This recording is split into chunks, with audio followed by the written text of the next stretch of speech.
নমস্কার, আমি পাপিয়া দত্ত, হাওড়া নিবাসী, মাছে ভাতে বাঙালি।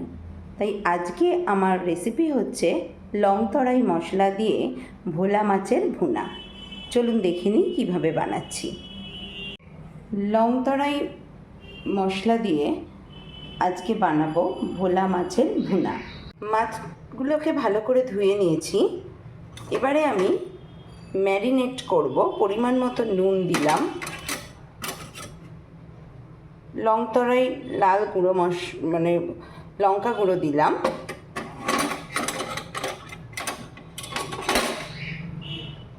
হলুদ গুঁড়ো দিলাম,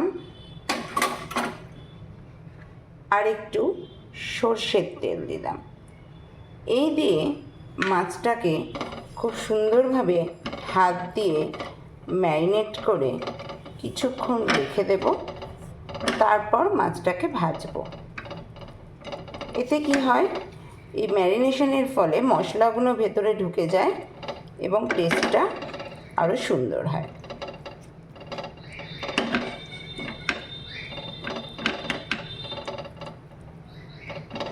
এই সর্ষের তেল গরম হয়ে গেছে। এবার আস্তে আস্তে ম্যারিনেট করা মাছটাকে ছেড়ে দেবো।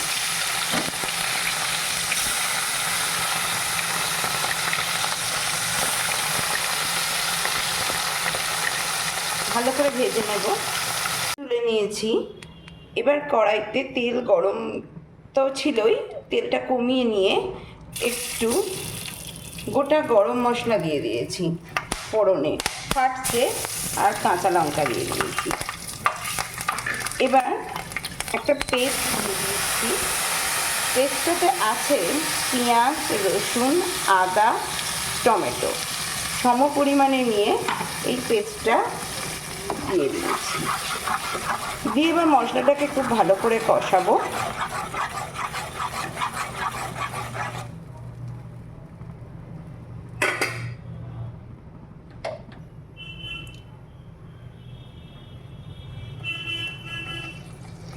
মশলা থেকে তেল ছেড়ে দিয়েছে।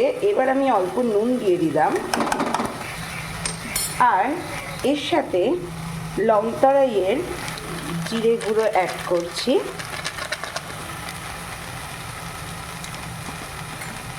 আর লং তরাইয়ের ধনে গুঁড়ো অ্যাড করছি।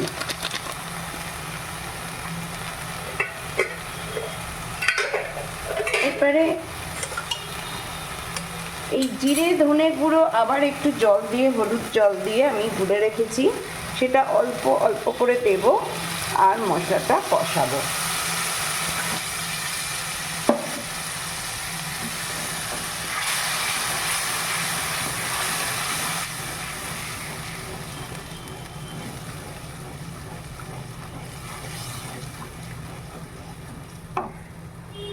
লং তরাইয়ের ফিশ কারি মশলা অ্যাড করছি। যে কোনো মাছের প্রিপারেশনেই এই মশলাটা অ্যাড করি, এটাতে টেস্ট আরও বাড়িয়ে দেয়।